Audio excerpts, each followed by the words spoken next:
for you, you're taking someone from one state, across the country to another state. That's not something that happens regularly. So everything that we do is encompassed around the fact that individuals can't fly.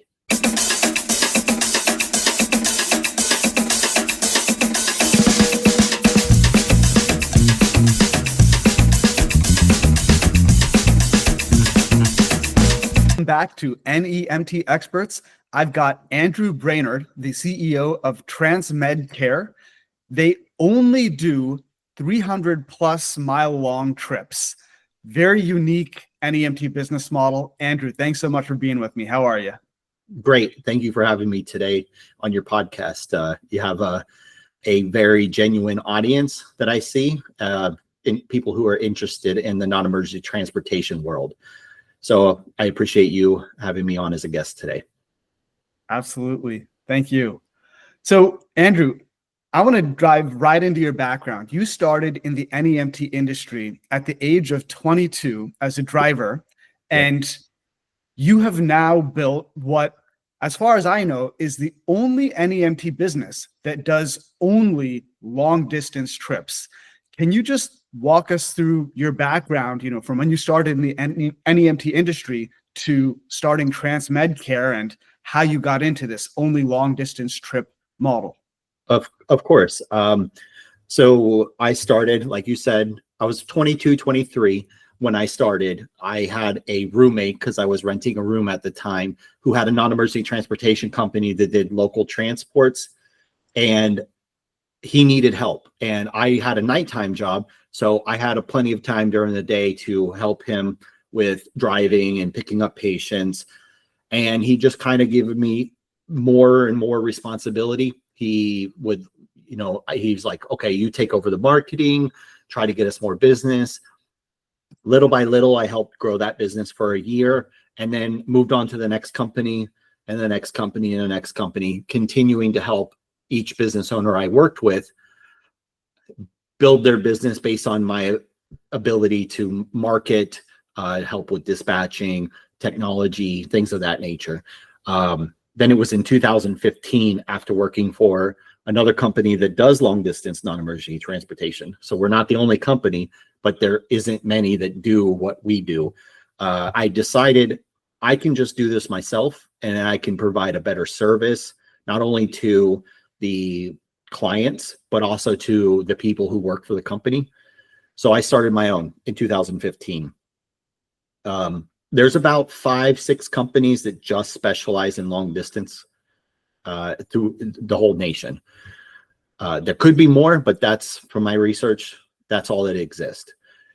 And I started this because the barrier to entry was a lot lower.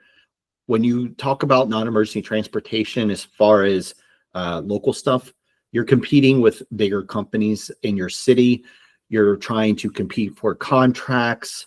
You're trying to compete with nursing homes that already have companies that they deal with. So for me to start off with the long distance, what I had to do and how I started my business is that I had one van and credit card debt, and then I just ran with it. So I put ads on Google. People hired me. I was the cheapest company to go with. I was trying to build a reputation on providing a better service than my competition. So I undercut the prices. As I've grown, I'm somewhere in the middle as far as charging. Sometimes trips are a little bit more, sometimes they're less, but we provide the unmatched service as far as the inside of our vans and to our clients. That is awesome. So let's take a step back and just talk about this long distance concept. So NEMT is obviously, whenever people think about NEMT, they think, oh, hyper localized, just as a natural assumption, right? You're taking someone to their local, medical appointment. So in long distance NEMT, which is only what you do, and the handful of other companies that do it, you are essentially relocating a person from, let's say, Florida to New York, across states and whatnot. Like, what is the typical use case of a long distance NEMT trip? Okay. Yeah. Good question. So Most often, most of our clients are individuals like your grandparents who can't live on their own any longer. They've gotten to a point where they have limited mobility, they have dementia, sundowners, and you guys want to sell their house and get them to a facility by you so that you can keep an eye on them. That's most of what we deal with, is individuals who have declined in age and mobility, and now they need to get transported from Florida to New York, like you're saying. But that's not the only things that we do as far as transportation. A lot of our clients are also individuals who go on vacation, right? You go to Daytona for bike week, you get into a motorcycle accident, unfortunately, you break a hip, you can't fly home. So we're going to take you back to whatever state you came from, Ohio, Texas. We do all the 48 states. We've done prison transports, right? So patients that are elderly that have to be transported from one prison to another. Surgery centers as far as cancer treatments. We've done funerals, transporting individuals to visit for a funeral because the family member they want to see is out of state and they're limited mobility and they can't get on a plane. So everything that we do is encompassed around the fact that individuals can't fly. They have to be transported ground because they have some kind of medical condition where they're not cleared to fly. Interesting.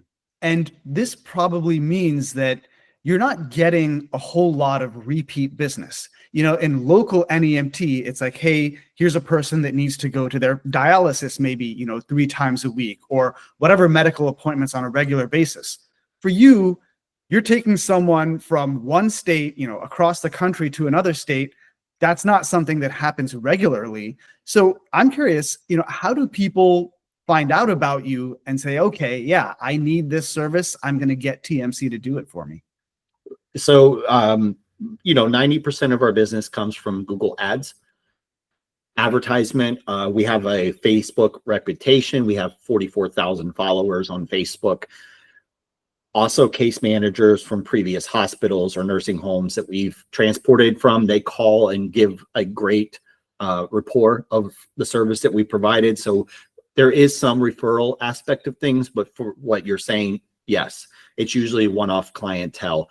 One time they Google us. We always encourage everyone to call around, find the best service for you, because we specialize in 300 miles. We might be a little bit more expensive than another company that only sends 2 personnel, and that maybe that's all you need, but we always send 3. So we're always sending 2 drivers and a CNA.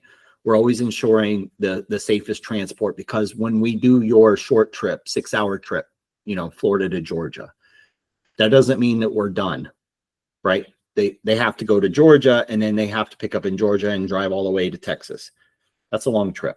So we always ensure safety by having a 3-person crew, and we deal with individuals who, yes, one-off time transports, but that's not the only thing. Again, it's we've done doctor's appointments, weddings, funerals, things like that. But for the most part, yes, the long distance aspect of it and why we specialize in it is that local transport companies don't have the insurance capability to cross multiple state lines. So you may be, as a local transport company, able to transport from like Florida to Georgia, New York to New Jersey, the whole triad area. But when you start traveling past that, your insurance coverage might not be there. So if you get into an accident, you're really putting your company and that clientele in jeopardy of not being able to cover anything that might happen during an accident. So the insurance costs for providing long distance transport is much more expensive, which is why we specialize in 300 plus miles. I love this. You found a space where there's a need for this. There's just not a lot of people doing it. So you decided, hey, I'm going to fill this void and just be the best and do the best. And you build your business through reputation. I just love it. Tell me this, Andrew. So you've grown your fleet since you started TMC. You started with 1 vehicle, as most transport companies do. And you've grown it to a fleet of, is it 10. about 9 vehicles now? It's 10 at this point. 10 vehicles. Mhm. Can you just sort of highlight, what it is about your vehicles? And, you and I met at the NEMTAC conference last month, and you were actually showing me one of your vehicles, which I'd actually, I'd like to show that right now. You have a really cool thing on your website that gives a 3D model of your vehicles. Yeah. And obviously, this is not your typical NEMT vehicle. This is, as you can see, made for very long distance trips. Yes. So what we're looking at here with the 3D rendering, what we provided was an ability, because our clients aren't riding with us, that are like right down the road. They don't know what the vans look like. They're spending a lot of money. They don't understand the concept of the service that they're paying for. So what we try to do is be as transparent as possible on the design of the vans, the service we provide, and we wanted you to see as a consumer what you're paying for. So when you look at the 3D rendering that we provide online, you can see the comfort and the privacy. So as he's moving around, there's privacy curtains on the left-hand side that open up completely. Yep. So those open up completely and shut off. There we go. I love this. The back end. So patient is on that 6-inch memory foam mattress on your below circle right there. That's where the passenger or a patient rides. And then the passengers, plural, can be on the left-hand side if you keep scrolling. So the picture that you're looking at here is a bed for one person, but this actually converts into a table area where 2 people can ride with. We do have a toilet on board for patients with limited mobility. We don't want you guys to have to get off board. And we want you to have the decency of using the restroom on your own without having to get carted off the vehicle. We do deal with incontinence, and we can handle that. And then our drivers have separate sleeping quarters, which is that second bed up right behind the driver's area. We have plenty of room for luggage. We have a TV that you saw on the other wall that he was scrolling through. Yep. So that TV right there has, we have Netflix as well. We have a WeBoost on board that allows for better signal, and we provide Wi-Fi on board. So we thought of everything when it comes to comfort, and we're always trying to innovate our vans to make sure that they are as comfortable for both, not just the patient and the passenger, but also for our contractors who have to be on these vehicles for weeks at a time. They get hotel breaks in between, but they pretty much live on these vehicles, and I want everyone to be comfortable and happy working for us. That is awesome. Andrew, tell me about your drivers. So you run a fleet of 10 vehicles doing only 300-mile plus trips. What kinds of drivers do you have doing this kind of work, and how often are they on the road? Some individuals are like, just keep me on the road. I'll tell you when I want to go home. For the most part, they're on the road for a week or 2, and then they come home, take a break for a week, and then go back on the road. They are contracted workers because they get to pick and choose the trips that they want to do. So they're not like assigned trips. We just say, hey, we have this trip going out. Are you available? Do you want to go out? And we send the 3-person crew because we want to make sure that our transports are safe. So that 3-person crew consists of 2 drivers and a CNA. So we have more drivers than we have medical personnel, but that's because we only need 1 medical person throughout the trip. That medical person is going to check vitals, be company to the patient, help with feeding. If they have sundowners or dementia or any other condition, they're going to be able to assist with that. If there's advanced stuff that we provide, which a lot of other companies don't, they can also provide oxygen, suction, nebulizer treatments.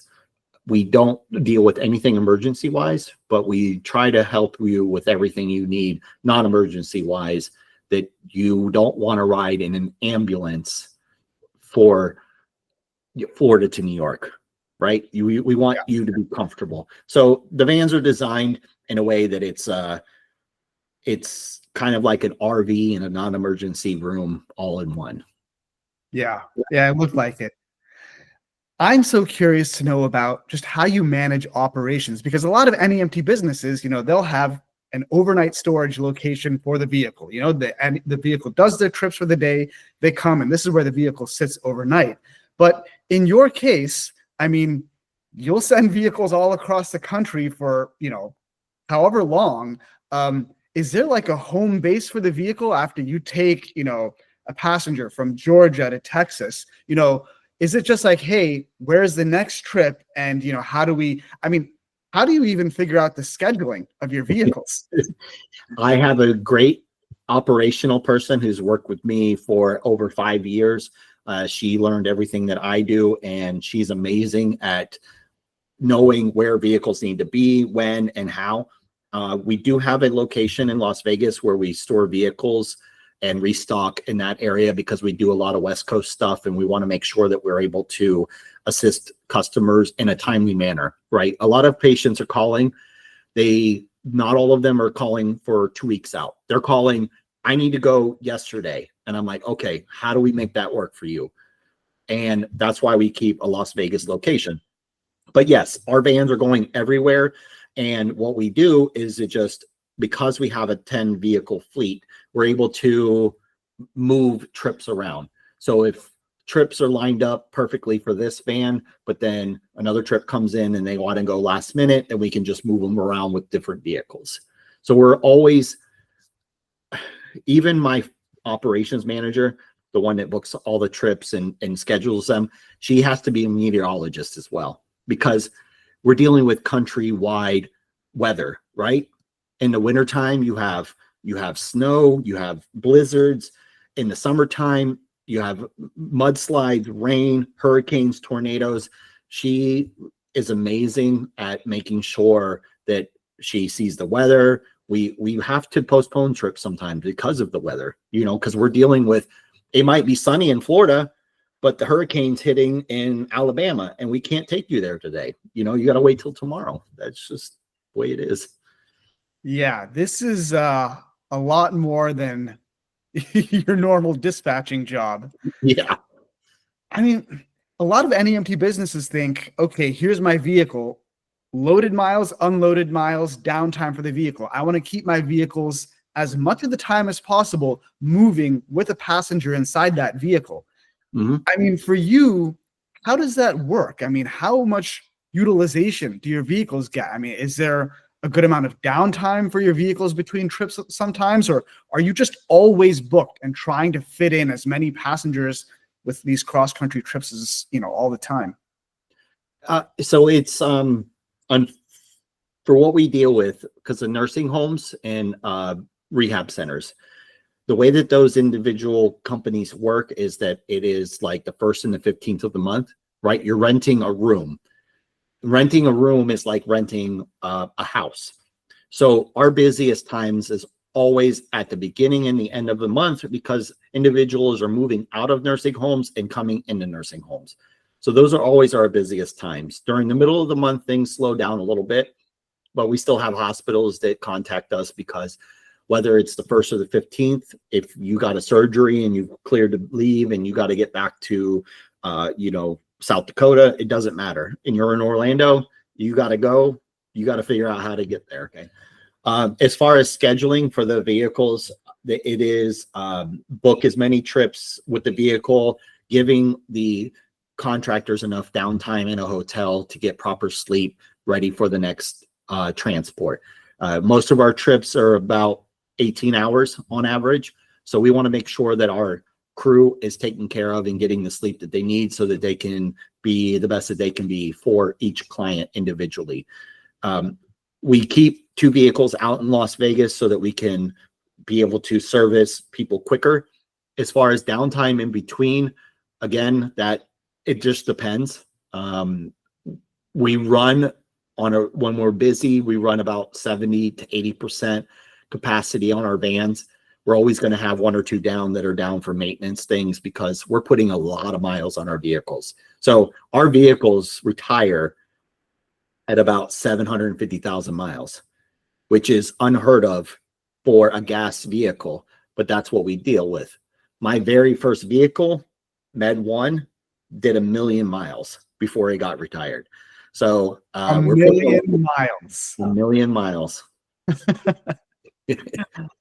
For all the NEMT businesses out there who may be watching this and thinking, wow, this long distance model is really interesting. I wonder if I could dabble or get into it. I mean, what you do managing this operation, it's very different from local NEMT. I mean, you don't do any local trips. Good reason for it, because Mhm. you're just outfitted to do this very different kind of NEMT. I mean, correct me if I'm wrong, but I would assume that this is not something that, a regular NEMT business that's focusing on local trips can dabble into. Like, if you're going to do this, there's a lot of investment to make in terms of, like you mentioned, the kinds of insurance that Mhm. allows you to go across state borders, the kinds of vans or vehicles that are outfitted to do these trips, the kinds of drivers and personnel that are capable of doing this kind of, the arranging for the logistics of it. This is not something that you can dabble into. Either you're going full-fledged into this or you're doing zero of it. Is that right? Yeah, that's pretty much it. For the local aspect, you're dealing with hourly employees, right? You have to pay overtime. You have to worry about those kind of things. Your vehicles need to be set up to be able to transport not only the patient comfortably, but a crew to be able to take care of the patient. And even the non-emergency transportation, like local stuff, the same thing that we would deal with, you're dealing with that for 10 minutes. So if a patient soils themselves, if they have sundowners or dementia, or they need meds in the next 30 minutes, you don't have to worry about that. You just need to get them from the hospital that they were discharged to the local nursing home or rehab center they're going to. We send a medical personnel because you got to worry about them getting their meds on time, checking their vitals, making sure that the oxygen levels are at what they need to be. So yeah, there's a huge cost to doing this, and it's not just, I have a local business, let me just do a long distance trip and see how it goes. It's very costly. It's very risky. If you don't have the right insurance, the right personnel, you're opening yourself up to liability. Should your medical personnel doesn't give the patient medicine during the trip, and that something happens, like those kind of things can happen. We get a lot of requests for records for companies that came before us and didn't do a good job, that we then transported the patient. So now we got to provide records for it. So, these things have consequences when it comes to the long distance. Do you ever get requests for rides from other NEMT businesses where a passenger reached out and the NEMT business said, hey, we can't do this, but we know TMC, they'll be able to do this kind of ride for you? We do. We have a great relationship with you and other individuals who go to NEMTech.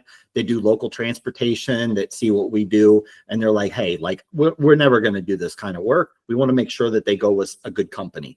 So we do have those kind of relationships where individuals reach out to us to try to help them out. Travis, which you interviewed out in Las Vegas. Travis Grady from No Lift NEMT. Yeah. He's a great partner. He provides a similar service that we do, but we still work together cohesively.